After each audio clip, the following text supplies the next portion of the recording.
welcome everybody to Pro Wrestling Quarterly. I'm BJ Lisko from Youngstown Studio here with my old partner in crime, Cliff Hickman from the Canton Repository. Cliff, how you been, man? Great. It's great to be here. It's a great setup you have over here, BJ. Great to be back here with you, back in the saddle again, as they say. Yeah, I wish I could take claim for this setup, but that's all my boss, Joe Danier, here at Youngstown Studio. But no, he's got a cool place. And yeah, man, it's been a while since we've done one of these. We used to do these.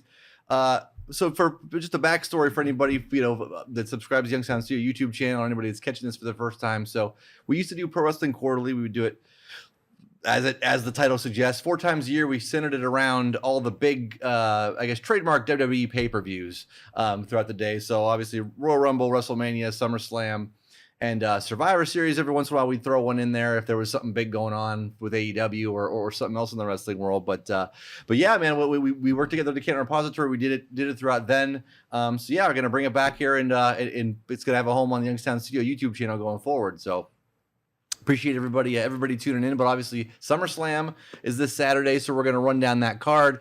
Also, it's kind of funny. The last time you and I did one of these, we were getting so out of the WWE mode and like on just looking for anything else because Vince McMahon had kind of run all that completely into the ground. Not into the ground, but like it was just unwatchable. You know what I mean? So it's very easy to forget how bad that era got. AEW started at the perfect time for as far as allowing them to establish a company. Great timing, because that show at that time under that leadership was not easy to watch. No, not at all. And it's funny now that we've brought this back. It's kind of flipped. Like AEW is getting really hard to watch, and now WWE, it still has its stuff that I'm not a fan of. But at the same time, their pay-per-views have been really good. A lot of the storylines have been good. The ratings have been better and stuff too. So yeah, the wrestling world's kind of flipped. But we'll cover it all on this podcast. Well, we will. And I think AEW as of late has been really strong. They did have a rough patch there. I think the last month or so, though, they've really turned things around and got things going in a positive direction as well. And to the point, I can't think of a time when there's been 2 major promotions that are doing this well at the same time. Yeah, no, they have come on stronger here in some of the recent weeks. I mean, it helps to have that MJF's back, and I think they flipped him heel. And we'll get to SummerSlam here in a little bit. But yeah, let's do the rundown. I guess we'll do a little bit of AEW talk, since that's the other one obviously that's out there, like you mentioned. But yeah, it helped that they got MJF back. They just had the blood and guts match, which I know AEW fans love that match and stuff too. I've got mixed feelings about that match, but it's always entertaining to watch regardless. But yeah, like it's coming back. Like I said, like you said, they had a period there where it was sort of all over the place. The ratings kind of reflected that as well too, as far as the people that were watching. But they're finding their footing again, thankfully. Yeah, they've got some really strong stories. I know that was the criticism, is some of the storytelling. Mm-hmm. I think they've gotten that on track. I think if you look at Tony Storm and Mariah May, that was very well done throughout. And that's going to be a really interesting match when we get to All In. Mm-hmm. Ospreay and MJF, of course, that's a more recent feud, but one that's picked up steam really quickly. I'm pretty invested in that one. Mm-hmm. I really enjoyed the ceremony last week where MJF threw away the international title and rebranded it the United States title, which is kind of funny because last year Will Ospreay did the same thing. He threw away the New Japan United States title and made it the United Kingdom title. So it's kind of interesting how that's kind of flipped around a little bit, but it works. It's effective. And I'd imagine when they get to All In at Wembley, that's going to be huge. The crowd's obviously going to be behind Ospreay all the way. Yeah, I mean, they did the 1 hour match where MJF won that belt off of him, which was great. And I think everybody kind of thought it was going to be a draw. It was cool. They swerved it at the last second and had him win with a second to go or whatever in the time limit. But yeah, I think everybody's invested in that one for sure too. I gotta think. I mean, we're kind of forecasting a little bit ahead here for All In. I gotta think Ospreay is going to win that. It is at Wembley, but maybe not though. We'll have to see what they do. But yeah, as you mentioned, Mariah May and Tony Storm has been really good. Off the top of my head, I'm trying to think of other feuds going right now in AEW that really kind of stand out, and I don't know that they've.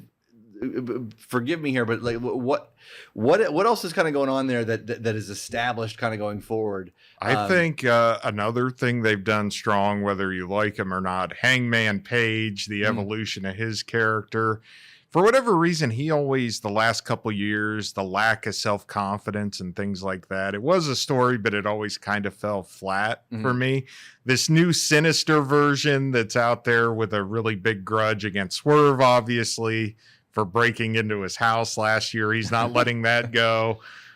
Jeff Jarrett interfered in the match, and you saw him at the Royal Rampage get in there. He's becoming more and more erratic, more and more unpredictable. You kind of saw the Elite couldn't even rely on him. I really kind of like what they've done with him, added some rough edges and made him a bit more unpredictable. Whether you like the Elite or not, the AEW versus Elite thing is going strong. Obviously, FTR and Young Bucks will be going as long as those two are with the company. That'll just be a thing. But now you have the Acclaimed in there that's been building for a couple months, where they were fining them repeatedly, and I think they're building to that. Darby Allin has a big grudge against the Elite. He's now earned himself 2 championship opportunities within the last week. He got the United States title shot against fellow AEW pillar Jack Perry by threatening to light him on fire again. So I know there's going to be some controversy around the ending of that match with how that went down. But that's one that anytime the pillars kind of go against each other, I think that's always something that they're going to come back to and touch on. And then Grand Slam, he's going to be facing whoever the world heavyweight champion is. Another story to look at is the turnaround of Bryan Danielson, where this is his last year as a full-time active wrestler. Started off kind of rough, but now he's won the Owen Hart tournament, and he's earned the title opportunity at All In against Swerve. And I don't know how that's going to go. You have two pretty good, compelling stories there. Either Danielson's going to pull a Sting and retire as champion, which he would probably have to be forced to do, knowing him. And then there's Swerve, who's been just on fire in the ring and outside of the ring. Everything he's done, I feel like, has gone pretty well. Yeah, it'll be curious to see what they do with Danielson in that match. You know, do they make a title switch there? I think that they probably will.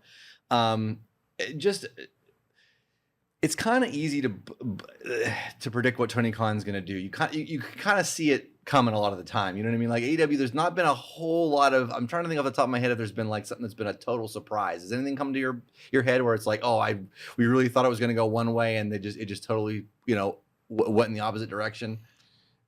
Not as of late. There have been things I always question. I thought it was really early to do Swerve versus Will Ospreay. I assumed that was going to be something that was going to happen down the line. But the fact it happened so soon, I guess, was a surprise. I guess that really doesn't count as far as a finish or anything. Yeah. But that was one I was kind of surprised at. Sometimes the timing of matches surprises more than the outcome, I would say. Right. You know, you're talking about the sort of the tag title picture or the tag team picture there too. I would almost think instead of them just doing Young Bucks FTR again, do you have a triple threat tag team match and you stick the Acclaimed in that match too? I could see that certainly happening just to get everybody in on that, especially at Wembley. Yes, and one thing that is lurking, apparently Kenny Omega is getting closer to returning. They obviously set up him reigniting his feud with Kazuchika Okada before they did the whole thing where they stretchered him out, and he was in pretty bad shape. I'm stunned that he's apparently this close to being able to come back, but they think by this fall he might be ready to go and rekindle that feud. And that's a long storied thing, and adding new chapters to that is going to be pretty exciting, because that was probably the best opponent for each of those guys. They seemed to bring out the best in each other, and they had, the hour-long draw. They had the 2 out of 3 falls match that went over an hour that was really great. They had a 30-minute match in the G1 that went kind of right down to the final 10 seconds before Omega won. Then there's the Wrestle Kingdom one, the first one that Okada won, that went about 50 minutes. It was the longest at the time until I think it was Ibushi and Jay White a couple of years ago went longer. But they have a long storied feud, and that's kind of already a built-in thing. We'll see how they retell some of those chapters or catch people up on it going into it. But that has the potential to be pretty good. Yeah, for sure. I think, again, AEW could use Kenny Omega back as well too. That would be, that could help him with a little bit of a ratings boost and stuff too. I hope when he comes back, I didn't like Kenny Omega as a heel. I can't buy him as a heel. The same thing with the Young Bucks. It's like, and the Young Bucks are kind of stuck in that spot. But I think both of those work better as baby faces. I can't. I think Kenny Omega will come back as a baby face. You know what I mean? Given especially people would want to cheer for him. You know what I mean? And that was the same sort of thing with the Young Bucks as well, where it's like you make them heel, and it's like I don't think it's natural for those guys to portray heels. I just don't think it's necessarily in their personalities. You know what I mean? Like they're trying, but that didn't really work for me. So I would like to see those both kind of. I think, like I said, I think Kenny Omega is going to be a babyface when he comes back. The Bucks, whenever they switch them back, I don't know. They're kind of stuck in that spot because you kind of can't really do that with FTR and he claimed being, baby faces. You can't really do that with them yet. But I think that should probably happen at some point in the near future too. Yes, one thing to also keep an eye on as far as tag teams go, I don't know if this is imminent, but Kota Ibushi, who AEW did have a deal with, is back from his own injuries. He was active in Japan this weekend. He and Kenny Omega, of course, as a tag team, were pretty popular in New Japan when they had their last run together, and then in DDT they had kind of built a name for themselves. And one of the more fun tag team matches I saw in the 2018-2019 era was when they did the about an hour-long match of Ibushi and Omega versus the Young Bucks. So at some point I could see that happening again, because Ibushi's always been a baby face. I don't think he's ever been a heel. So if they wanted a natural way to use him at some point, that would be one. And I think, again, it's kind of already got a built-in story. Speaking of stories, another one I really like, I like the Hook and Chris Jericho for the world title. I've gotten a lot of enjoyment out of a lot of what they've done there. Yeah, you know what? When Jericho started doing the learning tree stuff, I wasn't so sure about it at first. I was like, I'm not sure where. As he's gone and kept doing it, it's gotten kind of funnier and also more sinister at the same time, which I like. So I like where it's going. So I got to think that they're building up to that as well too, where it's going to be Jericho and Hook. I would assume they would fight again at All In. I'm guessing that's where they're headed with it. But yeah, I've enjoyed that as well too. It's been kind of it's been cool to see it again. Like I said, Jericho, I think he's reinvented himself about 20 times since he's been in AEW with all the different like trademarks, whatever. I think this is the first one since his first run in there, like when he was the heel and he was the champ and running a little bit of the bubbly and all that stuff. Like that obviously worked, but I think this is the first sort of gimmick that he's done since then that is starting to come around and is starting to kind of resonate. I think so. It's been a lot of fun, and I really like that Big Cass, or whatever he's calling himself these days. It seems to Big Bill. Big Bill and Brian Keith, the bounty hunter. I've enjoyed both of those guys with him as well, especially the Bad Apple. Yeah. that whole thing has been kind of funny to watch. No, for sure, man, for sure. Well, let's switch gears here. Let's getting into SummerSlam, man. We have the card in front of us. I guess we'll work up from the bottom to the top as it's listed here. I think I took this from either CBS Sports or something like that. But anyways, the first one they have here, probably because it's not a championship match. It's the only one that's not for a belt on it. But I gotta think this is going to be this is either going to lead off the show or it's going to be the end of the show. One of the two. CM Punk versus Drew McIntyre with Seth Rollins as the special guest referee. I've loved all this. The build of this has been great. CM Punk's been injured and he keeps coming in and screwing over Drew.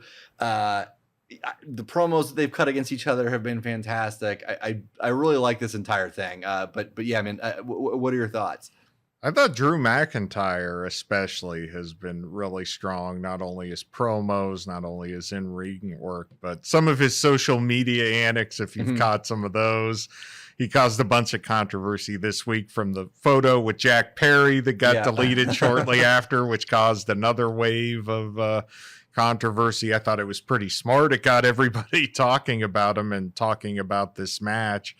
And you can kind of maybe see a little bit of Paul Levesque's fingerprints on this one as far as this angle. You also have Shawn Michaels, who's in NXT now. If you remember the famous SummerSlam match where he had the legendary feud with Bret Hart, and he was the special referee for Bret Hart versus The Undertaker. And you had a similar thing there, and he ended up having to count the 3 for Bret Hart, and then it kicked off that big feud with The Undertaker, which led to the first Hell in a Cell and a bunch of memorable matches. So something like this could come into play here where he has to count the 3, just for me to speculate, for Drew McIntyre inadvertently cost Punk. And then you kind of move in that direction more towards a Rollins and Punk, because like you said, the McIntyre Punk thing has been going on a long time now just because of the injury and some of the stuff they were kind of limited on being able to do. So it might be time. It sounds like, oh, you know, they've only had one match, but it might be time to move on to something else after this match. Yeah. My question isn't, because I think this match is going to be great. I think this match is going to be super entertaining.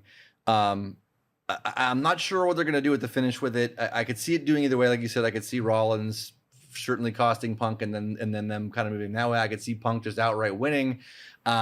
But yeah, my questions aren't with what CM Punk's going to do. Like, I think it's going to be entertaining, whatever he does going forward. My question is, can he stay healthy going forward? Because he's been injured so much between AEW, now WWE. You know, he was off for 7 years, I think there.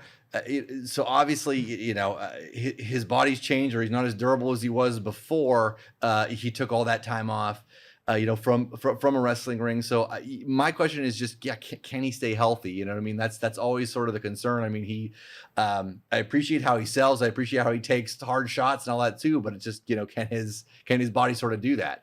That is the big question. And that's a point I was going to bring up next. You hope he makes it through it healthy. And I don't want to throw this next one out compared to a normal person like you or me. CM Punk is in absolutely tremendous shape, top 1% of the population. So just I don't want it to sound like I'm bagging on something here, but I know when he did the mixed martial arts, when he did the UFC fights, Joe Rogan famously said he was one of the least athletic people he had ever seen. Now, obviously, you're talking about 1% of athletes. This isn't me saying CM Punk is out of shape or a slouch. The man could run rings around me, cardio all day, put me out of business in 5 minutes. You know, it's kind of an angle to keep an eye on when you're talking about that top 1% compared to other guys. You wonder how that comes into it, especially as you age. Because at the time he was doing the UFC fights, he was in his late 30s. Now he's in his 40s. That's not something that tends to improve as you get older. In fact, the issues tend to exacerbate a little bit. So that is a valid concern, I think. But I just want to make it clear, I'm not calling him out of shape because he's in top 1% of the population. But I'm just saying that's always, compared to other guys at that level, been a criticism of him. I really just want him to stay healthy for as long as possible. Obviously, you don't want anybody to get hurt, but just as a viewer, I want him to be around, because it's intriguing when he's around. You know what I mean? I feel like we've kind of been getting teased a little bit where it's like, he comes back a little bit. He comes, like, even in AEW, it's like, he's going to come back a little bit, like the second run before, you know, that all went south again. But like, it's just he kind of comes back and he kind of starts to get going, and I buy in and I'm into it, and then he gets hurt or something happens. So I hope that he could stay healthy, and he has a nice run at least for the next year, like from SummerSlam through Rumble through Mania. It would be nice to see him have a nice little stretch there where he can get in some good feuds, and and again have that WrestleMania moment he was looking for. Last year. It'd be great if he could, is part of that card as one of the main events or one of the main matches on it, come 2025. Yeah, certainly. And I think the fans would be really invested in it. He has a lot of fans, I'm not the world's biggest CM Punk fan, but he has a lot of fans, and you always want to see people enjoy what they want to enjoy. And it does no one any good if he is injured or unable to perform. Mm-hmm. So for the fans, for the company, for everyone involved, yes, you'd like to see him stay healthy and go out there and have all these great matches that are lined up for him, because there seems to be a line outside the door. He's also hinted he wants in on John Cena when John Cena comes back next year to do some of his final matches. Yeah, no, that'd be huge, obviously, and that's got WrestleMania written all over it. If you get those two together, but moving on here, so let's go up to the WWE Women's Championship match. The champion Bayley taking on Nia Jax. I've enjoyed everything Bayley's done, and I'm glad that she got the belt. It was very, very well deserved. I think this is going to be a good match. I can't see. I don't see Bayley losing this one, but I like that the promos and their back and forth, they've leaned into the fact that Nia Jax has hurt a lot of people in the ring, and Bayley calling her clumsy or saying or bringing that up in promos has been really cool, which has lended a lot of credibility to this. But what are your thoughts on this match? It's interesting. We saw a lot of Nia Jax under the prior regime, and there was a time where she had kind of retired after they did that wave of releases. She really didn't appear anywhere else, but she has shown back up, and it's good to see her back and performing well. And Bayley, of course, is probably whenever she retires is going straight into the Hall of Fame. So it's really strong matchup, good contrast to styles. I personally would think Bayley wins this one, but you never know. They can always throw you a curveball when you least expect it. No doubt, man. So moving up, next up for the United States Championship, Logan Paul going to take on LA Knight. Logan Paul is super impressive in the ring for a guy that has had a handful of matches, I think, total in his career. It really has taken to it. Just again, a fantastic in-ring talent. I can't. LA Knight is one that I wish that. Talk about a guy that's gotten over. You know what I mean. Since this was a guy that was in NWA not long ago, was Eli Drake, but for him to be there now, I would like to see LA Knight get a victory here, but I'm not really sure if that's going to be the case. I don't know if they take it off of Logan Paul just for the whole kind of celebrity factor to it, Yeah, it's a really interesting match for that reason.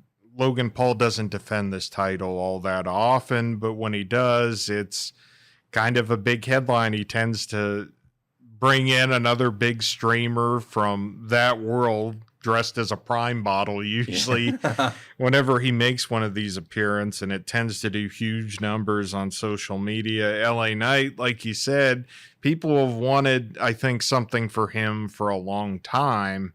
So those two things are going to come together. I could see it going either way. The interesting thing is Logan Paul is from Northeast Ohio at Cleveland Brown Stadium. What is the reception going to be? I know he's booed a lot of places. Might be a little more mixed in Cleveland. I don't know. Yeah. But people are really into LA Knight, so it might not be an issue at all. But I'm interested to see how that goes. Yeah, again, another one that's no real clear cut on which direction they're going to go with this. But I think the in-ring on that is going to be tremendous, like I said, because Logan Paul is just sort of so ahead of where you think he would be as a guy coming from the outside world into wrestling, and LA Knight is a fantastic in the ring, fantastic on the mic. So yeah, 100%. 100% invested in that one as well too. Getting on to the next one, the Intercontinental Championship match. Sami Zayn, the champion, will take on Braun Breaker. This feels almost like it's going to be sort of the incarnation of Braun Breaker, kind of like sort of anointing him. It's been cool to see Sami Zayn as the Intercontinental Champion. It always, to me anyway, and I could be wrong about this, it's always kind of felt like a temporary kind of thing, that like just sort of a transitional sort of run, kind of setting up for this. But yeah, I could certainly see Braun Breaker, capturing the IC title here. I certainly could as well. I think it just speaks to the amount of depth WWE has right now, where you have a really great wrestler like Sami Zayn, and there are just all these other guys just right on his heels, veteran, younger, in between. But I think it's never been more competitive for some of these championships than it is right now. In the past, someone like LA Knight would probably be in the world title scene, especially 5-6 years ago, when it seemed like nobody was kind of at that level with the crowd behind him. Yeah. And now you have this situation quite a bit, and just watching Braun Breaker on Raw and the way they've used him, it's been pretty impressive. Obviously, coming in as the son of Rick Steiner. I love the gear, is always kind of a throwback to them. He sounds a little bit like Scott Steiner when he talks, which automatically always makes me happy, as I remember some of the great promos he did. But in the ring, I think he's a step above both of the Steiners with the athleticism and the speed he generates on the spear. A lot of people do the spear. He's got to be at the top of the list, though, as far as making it look just absolutely devastating. Yeah, I feel like this is going to be sort of his introduction sort of to a larger audience. I think I think obviously WWE audience knows him, but I think this is a key spot where Sammy's going to put him over. You know what I mean? Just to kind of usher him into that sort of next run, because Sami Zayn's a guy that you can put with anybody. I mean, like he could face anybody. He could go on to any kind of feud or whatever. Fans are going to like him. Fans are going to root for him. He's not a guy that needs a belt. You know what I mean? Like, and he's proved he really hasn't needed a belt to this point. You know, he was one of the most popular guys in the company just a few years ago. You know what I mean? With the whole bloodline angle and everything else too. So yeah, a guy that probably doesn't really need the belt, to one that could use it, obviously, as sort of a feather in his cap, and a good credential going forward. And going back to the last pay-per-view, it is a rematch, and Braun Breaker seemed to dominate most of that match before. I was kind of shocked at the finish when he just kind of got caught with a haluva kick out of nowhere and got pinned, but they were kind of setting up that, I think, right then for a rematch, and they don't do that too much. There was an era 5 or 6 years ago where you'd see rematch after rematch after rematch months on end. They tend not to work like that anymore, especially with all the competition for those spots. So I think they do have big plans for Braun Breaker, who is also on an unrelated note, at the center of one of my favorite highlights of the year. Have you seen the Pat McAfee outtake a couple of weeks ago that went over live air? I don't think I somehow I missed that.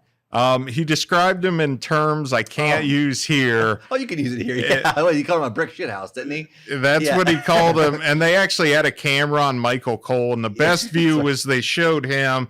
Michael Cole immediately face palms on the air. And he goes, well, I think there's other words we can use to describe him. And then Pat McAfee came back with the classic line, oh, it's 9:45 on a Monday. There's no other way to describe him.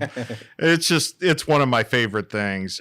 Has there been anything better, just on an unrelated note, than Michael Cole unshackled from the headset of years of probably being berated by Vince McMahon? The commentary has gotten infinitely better on WWE programming. Exactly that, because these guys know what they're doing. You know what I mean? but not to have Vince in their ear, not to have, Pat McAfee's been a breath of fresh air to that too. Like he comes at it almost from a fan kind of perspective, but like he's crazy in how he does it. Oh, I love Pat McAfee. Yeah. You know what I mean? Like the Pat McAfee and WWE is just like, yeah, just a perfect combination for sure. Yeah, and it's nice to see Michael Cole just being able to relax a little, and it's been a massive improvement for him, and it shows that he's always had talent, because there were times where he, some of the stuff he was forced to do made it. There was a lot of criticism for him over the years. It's just nice to see him be able to relax a little and not have to worry about that and just do his job, and he has a good chemistry with Pat McAfee. I think I really enjoy those two together. No, likewise, man, 100%. So next up for the Women's World Championship, we have Liv Morgan against the returning Rhea Ripley. I'm really looking forward to this match. The build of this has been great. Liv Morgan has really done well with that character. Just, you want to talk about, like, I don't know that anybody. I mean, Liv Morgan's been on the scene obviously for a while, but in the last year or so, just her improvement with her character, with even in ring, but everything about it, it's just, you do want to watch her. You know what I mean? Like, to quote her, and this versus Rhea with the whole Dom, the triangle there on the side. I got to think Rhea's going to get the title back here. But they could keep it on Liv for a while and play this out a little bit longer, even to as to not just have it be a quick switch right back. But yeah, what are your thoughts on this feud match? I don't know. This one's really up in the air. Like you said, one of the most compelling stories they've certainly done over the past few months. Dominic Mysterio might be the wild card factor. What if he does something in here to cost one or the other? Does he turn on Rhea? Did you put Dom with Liv? They make you wonder, don't they? That's the hallmark of a great story. That's certainly possible. They could always throw it back to when he was a kid and have custody of Dominic with a ladder match again. Yeah. Remember the classic Eddie Guerrero, Rey Mysterio match. I remember at the time feeling very awkward about that. Now it's kind of funny years later, but I was like, boy, I don't know if this is in such good taste. But yeah, I'm with you on that one, though, man. But I'm curious to see what they do here. Again, this card, top to bottom, like, I want to watch every one of these matches. It's rare that there's cards like this, and this is sort of my case for I don't know, sort of. To kind of switch angles here for a minute. It drives me crazy that WrestleMania is 2 nights now. Like, I wish that they would just take the best matches and put them on one night. It doesn't have to be a 7-hour program. I don't think it should be that long, but I think you could probably get away with 4 to 5 in there, and then just put the best matches in that 4 to 5 instead of splitting it over 2 nights. Because I hate it, because it's just always. It's harder for me to watch back-to-back nights on those sort of things and to kind of keep up with it all. But yeah, this card right here is my case for keeping it one night, although I don't think they're ever going to go back to one night of WrestleMania. I've got some bad news for you. I think they've already announced SummerSlam, when they go to Indiana, is now going to be a 2-night event coming next year. You guys are killing me. So yeah, I think that comes down to just straight up revenue. When they find out they can sell tickets to 2 nights, get a great crowd for 2 nights, especially as hot as they are. Yeah. They're gonna do well, I think. And you're right. There is something to be said for that classic one night. Every match is stacked. You're emotionally just drained and you're ready to fall asleep within 30 seconds after it ending, because it's been just so much good stuff. But I think just the lure of the revenue there, a little too much for him to turn down. And you start to wonder if the Royal Rumble, they look at maybe the men on one night, maybe the women on another, or something like that. I think that'll get maybe more common instead of less common. Yeah, boy, I hope they don't do that with the Royal Rumble, but yeah, if they're already doing it with the SummerSlam. But yeah, again, how do you turn down revenue when you can pack the place and do twice the business in a weekend than once, because you're going to sell the building out. So next up, the World Heavyweight Championship match: Damian Priest against Gunther. I think this feels like sort of an anointing of Gunther in that spot. they kind of got him out of the IC title picture because they were going to have him more focused on one of the world titles. So, Damian Priest has been. It's been interesting how they've used him. I guess like they haven't really presented him like a world heavyweight champion in a lot of cases. You know what I mean? Like he's there backstage. He's talking to Finn. Again, he's been part of the, the Liv Rhea angle and stuff, the Liv Rhea Dom stuff. It just hasn't felt like they've really presented him like this, sort of world beater, world champion. No, and that has happened historically. It seems like with guys that win the world title with the Money in the Bank briefcase. Mm-hmm. I think CM Punk's very first title run after he won Money in the Bank and won it was kind of weak in this vein. Mm-hmm. It wasn't until the second one a year later that things really picked up and he was presented far better. But he seems to have been bitten by that curse a little bit where he seems to be retaining by last month, CM Punk getting involved, and then it becomes a three-way with the cash in and a bunch of shenanigans going on. So yes, it's probably not been as strong as he would have liked and fans of his would have liked. He's really talented. I think you're right, though. I think this is the anointing of Gunther, especially with the way they've been doing the promos between the two. I've been pretty invested in those on Raw. I've been making it a point to watch more Raw, even though it's 3 hours on a Monday night is tough. I've really enjoyed the way they built things up between those two. But Gunther coming off the legendary Intercontinental title run seems prime for this moment. And if you saw what he did to Finn Balor this week, they showed Finn Balor's chest. Add Gunther to someone I would never want to step in the ring with. You can just forget that. You can throw that out. No, 100%, man. But yeah, I agree with you, man. I think this is where they're going to anoint Gunther here.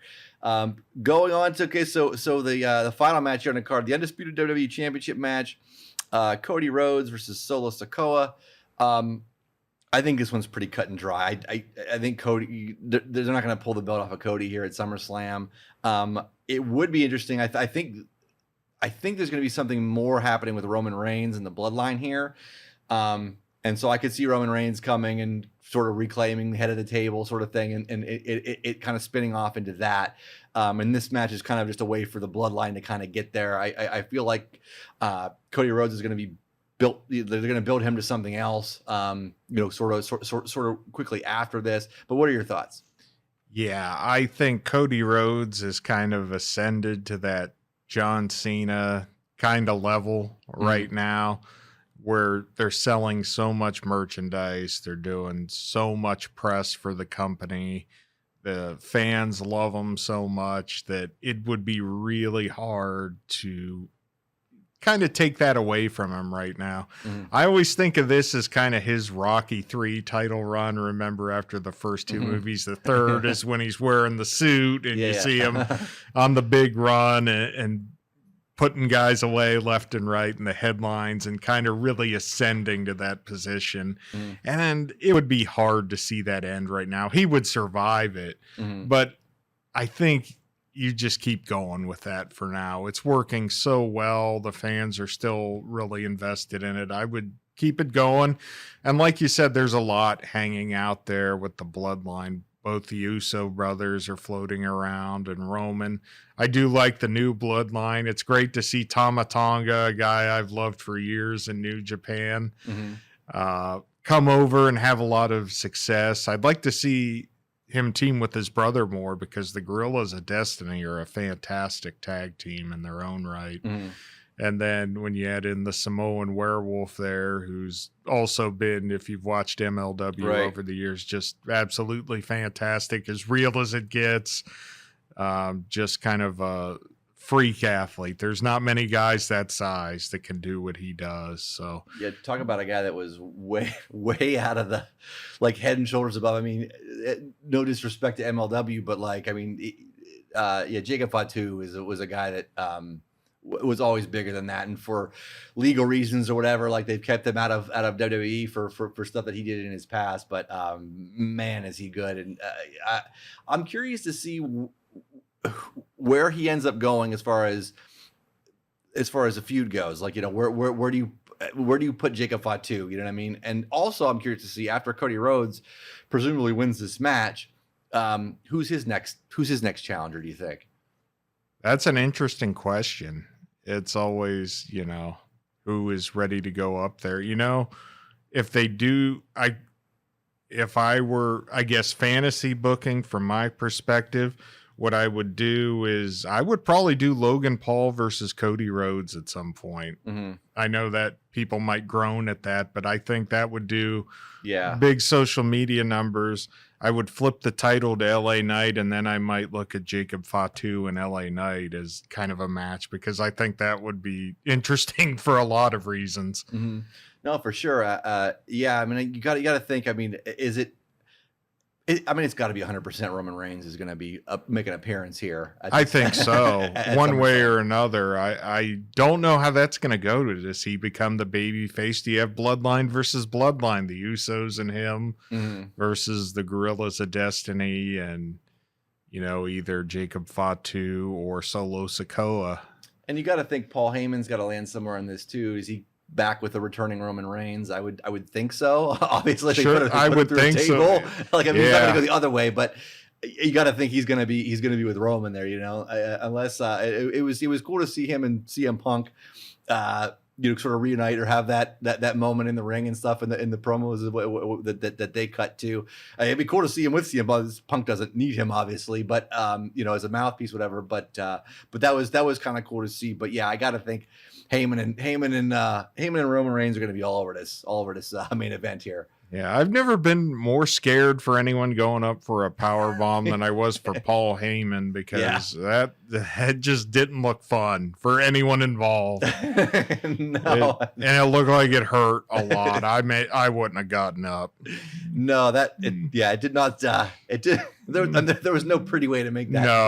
That look. I mean, you're going to send 50-some, almost 60-year-old Paul Heyman. I really worried about him. That, you know, people don't realize how hard those hits are, and when you're at his age, I was like, oh man. Right.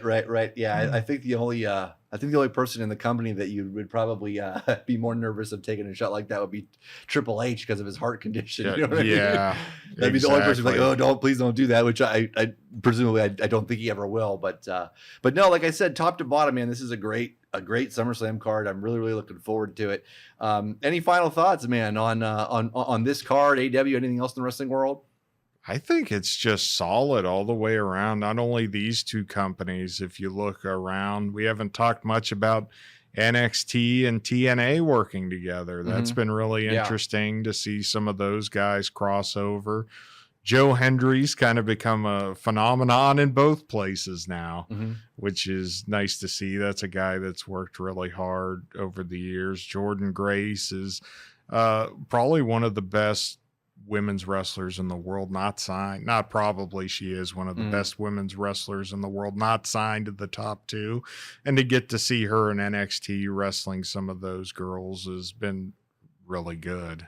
Yeah, speaking of a recent signee, we didn't mention, we were talking AEW. Camille, who I followed at NWA for all that time and was the NWA Women's Champion, just showed up on AEW with Mercedes Moné, the former Sasha Banks. I like that pairing a lot, actually, to have her be the bodyguard and you know what I mean, and have you know, Mercedes kind of cowering, you know, but behind you know, behind the big girl, whatever. But respectfully saying big girl, because I think Camille could kick both our asses at the same time. Probably, yeah, exactly. I was going to say handicap match. I still don't like our odds. That woman is impressive on another level. So yeah, it's cool. Cool to see her in AEW and stuff now too, man. But yeah, man, it's like I said, it's an exciting time. It's cool that again, like I said, the AEW is kind of finding its footing and stuff again, and they're about to lead into Wembley, which I thought Wembley last year was a lot of fun. I think it's going to be a lot of fun again this year. Again, curious to see what that card ends up being once it's finalized and we get a little closer, man. But yeah, again, a good time for wrestling, no doubt. Yeah, and speaking of free agents, it sounds like the Motor City Machine Guns are going to be making the jump to WWE, which is really exciting. Mhm. You talk about two guys and Saban and Shelley that have wrestled for 20 years, were probably, you could argue they were the best tag team in the world in the mid 2000s there when they were having the feud with Beer Money around that time. They were so innovative before injuries and things like that kind of derailed both of them. Alex Shelley retired actually for a brief time because he was going to college and pursuing his degree. And I think in the pandemic in 2020, both of them came back to Impact. But it's nice to see them get their recognition. They finally got to pick between the two companies, decide where they want to go. And I'm really happy to see them get to go to a red hot WWE and show off their skills. That's going to be pretty special. Yeah, I'm glad that they've landed in WWE. My only, for selfish reasons, I kind of wanted to see them in AEW just because I wanted to see them in FTR. That is the one match there that is out there for them, because I had thought about AEW. They, of course, have a long history with the Young Bucks from Ring of Honor. I saw that many times. It was always a great match. But that was the one I personally and selfishly was hoping AEW for that reason, FTR versus the Machine Guns, because I think both of them kind of wanted that one pretty bad. I think we're gonna eventually get that match. I think we're gonna get it in WWE though, because I feel like FTR, after their contracts are up in AEW, I feel like they're gonna jump back over to WWE for like a final couple year run in WWE, and then that's gonna kind of be it for them. They've already sort of hinted about, or at least Dax has hinted about, kind of retiring just from, you know, as physical as those guys are and as beat up as they are. It was he was forced to take. They told him to, you know, stay home because he was wrestling hurt without telling anybody, which is something that the professional wrestlers tend to do sometimes. But yeah, I think we will get that match, but I think it's going to be in WWE in a couple years. Once I think FTR has another year or so left on there. I think they signed a 2-year deal when they did their last one. They're 2 or 3, but yeah, we will eventually see that match, I think. Yeah, I'm just glad that now that both companies are strong, and when guys make the move, it feels like they're going to a good spot. You don't have to worry as much about, oh no, kind of under the Vince McMahon regime. Right. When you saw someone like Ricochet, who ironically might be making the move to AEW, someone like Ricochet, though, I saw him go to WWE under Vince McMahon. I was like, oh no. Yeah. And he was handled really well in NXT. That NXT run where he was doing war games against the Undisputed Era, absolutely phenomenal.